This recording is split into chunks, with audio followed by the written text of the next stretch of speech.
हरियाणा में पेंशन बढ़ोतरी की घोषणा पर विपक्ष की तरफ से जवाब दिया गया। मुख्यमंत्री मनोहर लाल की घोषणा पर दीपेंद्र हुड्डा ने निशाना साधा और कहा कि 5100 रुपए पेंशन देने की बात की गई थी।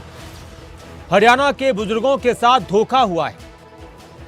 आपको मालूम हो कि कल मुख्यमंत्री ने कहा था कि अब हरियाणा में 1 जनवरी से 3000 रुपए पेंशन दी जाएगी और हमने अपना वादा पूरा किया। दीपेंद्र हुड्डा कह रहे हैं कि बात तो 5100 रुपए की हुई थी।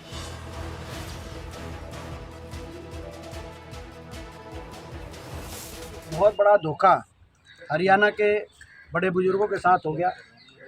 5100 की पेंशन का देने का एक वायदा था, जिसके आधार पर एक समझौता हुआ।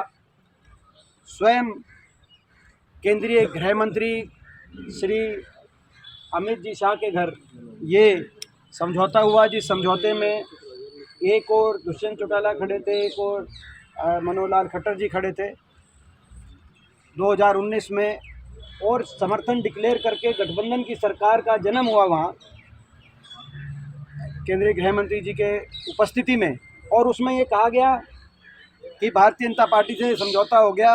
75% प्राइवेट सेक्टर के अंदर हरियाणवी नौजवानों को रोजगार की गारंटी, जो अभी तक लागू नहीं हुआ, और 5100 बुढ़ापा पेंशन, इन दो बातों को लेकर समझौता हुआ। कांग्रेस कह रही थी कि हम ये दोनों कर रहे हैं, आप हमारे साथ आ जाओ, क्योंकि आप हमारे मैनिफेस्टो में ही था, कांग्रेस के मैनिफेस्टो में था उस समय 2019 में।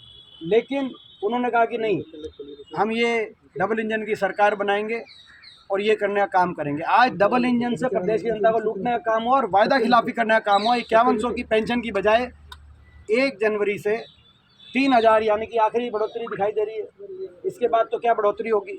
इसके बाद तो जो बढ़ोतरी होगी अगली 1 नवंबर से 6000 की पेंशन कांग्रेस पार्टी करने का काम। तो दीपेंद्र हुड्डा पेंशन को लेकर सरकार पर निशाना साध रहे हैं।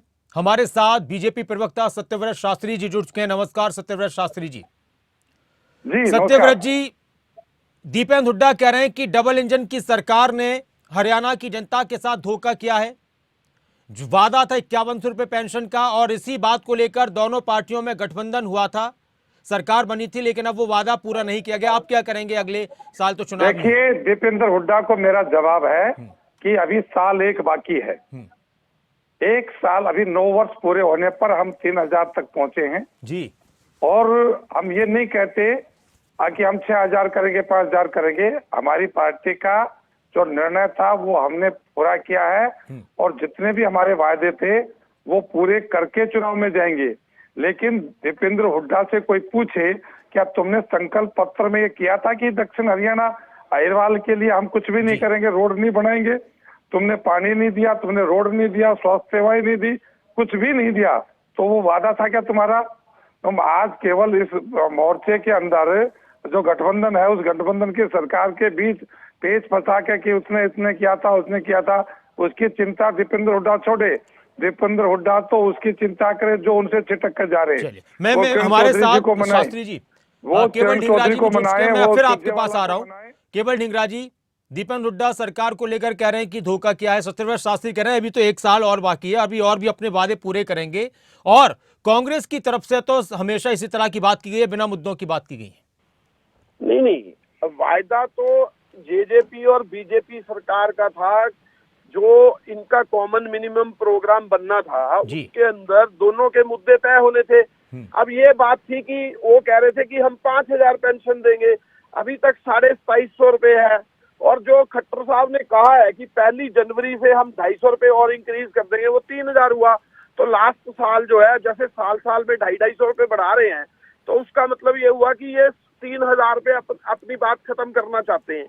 तो इनको ये कहना चाहिए कि भी जो 5000 रुपए आपने जेजेपी और आपकी वायदा था, उसका क्या हुआ?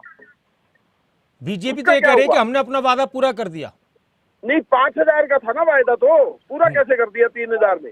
जी सत्यव्रत शास्त्री जी, देखिए, भारतीय जनता पार्टी जिन मुद्दों को लेकर जनता के बीच गई थी और जिन मुद्दों को लेकर भारतीय जनता पार्टी जनता के मुद्दों के बीच में जाने वाली है, उसके तो अंदर किसी मैंडेट नहीं था। आपके पास तो 40 सीटें। अरे नहीं, तो तुम्हारे पास भी 9 में नहीं था। अरे ढींगरा जी, तुम्हारे पास भी 9 में नहीं था। तुमने एक पार्टी को तोड़कर और तुमने देश हरियाणा के अंदर एक ऐसी राजनीति चलाई जिस राजनीति का उदाहरण कभी नहीं मिलता।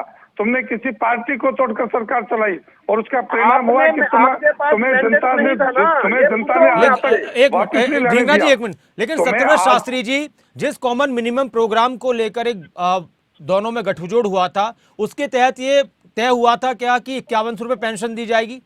लेकिन किसने तय किया था? जेजेपी तो ये कहते हैं कि हमने तो इसी शर्त पर तय किया था कि 75% नौकरी, 5100 रुपए पेंशन। आपके पास कोई डॉक्यूमेंटेशन है क्या? जेजेपी के नेता कहते हैं सत्यव्रत शास्त्री जी मैं कि जो आपसे हमारी पूछना शर्तों चाह को रहा हूं, मानेगा देखो, उसके देखिए, सामने हमने गठबंधन किया। देखिए डिबेट आप कर रहे हैं। हाँ। मैं पूछना चाहता हूं कि आपके पास मिनिमम प्रोग्राम का कोई डाटा तय है जेजेपी जिसमें ये के बातें तय नेताओं हुई के थी? बयान है, जुबानी बयान है सत्यव्रत शास्त्री जी कि 75% नौकरियां प्राइवेट सेक्टर में, सुनिए 5100 रुपए हम पेंशन देंगे। और सुनिए जेजेपी तो के नेता सही। कल भी आपके साथ जुड़े थे कि हम तो अपने कोशिश करेंगे कि 5100 रुपए पेंशन हो। भाई मैं कह रहा हूँ सुनो तो सही जी, उनका चुनावी मैनिफेस्टो अलग था, हमारा चुनावी मैनिफेस्टो अलग था। अच्छा, उसके बाद में जब सरकार की स्थिति आई कि सरकार कैसे बने, तो उनका अपना स्टैंड था, अपना स्टैंड था। हमारे पास और उनके पास सीमित विकल्प थे। वो कांग्रेस के साथ जा नहीं सकते थे, हम कांग्रेस को समर्थन लेना देना नहीं सकते थे। तो एक हरियाणा की जनता के लिए एक अच्छा 5 साल तक चलने वाला गठबंधन चाहिए था। वो जजपा के और भाजपा के नेताओं ने मिनिमम तय करके 4 साल पूरा कर दिया और अगली 1 साल के लिए मैं गारंटी करता हूँ ये हमारा प्रोग्राम चलेगा।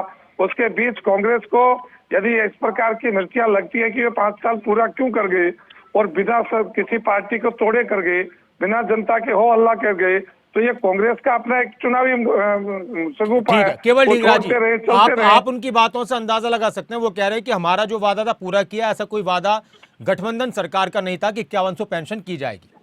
नासिर जी, इन्होंने जनता की आवाज को लूट लिया, क्योंकि इनके पास तो मैंडेट था नहीं। इनके पास तो 40 सीटें, जनता ने इनको तो वो तो मैंडेट नहीं होता था गठबंधन में सरकार बनाने का प्रोसेस। लूटने वाले तो तुम हो। तुमने हल्का को तोड़ा। दोनों पार्टियों ने जनता के साथ धोखा किया। बीजेपी अरे तुमने धोखा नहीं, तुमने जनता के साथ धोखा किया कि नहीं? तुमने हल्का को तोड़ा कि नहीं? तुमने लाखों करोड़ रुपए उसको तोड़ने के लिए दिया कि नहीं? और 5 साल तुमने सरकार चलाई कि नहीं? तुम डाका हमने डाला कि तुमने डाला? मैं पूछना चाहता हूँ कि जब हल्का तोड़कर तुमने सरकार बनाई तो जनता के साथ डाका था कि क्या था वो? चलिए ठीक है सर। पूछना चाहता हूँ कि जब अब जनता आने वाले वक्त में चुनाव जब होंगे तो बताएगी कि किसने जनता के साथ क्या किया। नासिर जी सुनिए, जी सुनिए जल्दी से सर, एक एक करके सर, ये आखिरी प्रतिक्रिया में बहुत संक्षेप में। जी मैं एक वाक्य 1 मिनट सेकंड में पूरी कर दूंगा। जब इन्होंने हल्का तोड़कर सरकार बनाई तो क्या जनता को इनाम देकर देखा था क्या? हमने तो एक सरकार, वही स्थिति हमारी थी वही इनकी थी। हमने एक पार्टी की मर्यादा को रखते हुए लोकतंत्र की रक्षा और सुरक्षा करते हुए उनका समर्थन लिया है। तुमने तो जनता को लूटा था उस समय और तुम बात करते हो भारतीय जनता पार्टी के नीति नियत। केवल ढींगरा जी जल्दी से संक्षेप में। हमने अपने वायदे पूरे किए थे मैनिफेस्टो के अकॉर्डिंगली। अरे तुमने ये वादा किया था कि हम हल्का को तोड़ेंगे, तुमने हल्का को तोड़ने का चलिए वादा सर, किया था। बहुत शुक्रिया आप दोनों का। केवल ढींगरा जी, सत्यव्रत शास्त्री जी, चुनाव के दौरान इस तरह का जिक्र होता है, एक दूसरे पर वार पलटवार होते हैं और तीखे हो जाते हैं, और जनता से किए गए वादों को लेकर तो हमेशा सवाल उठते ही हैं।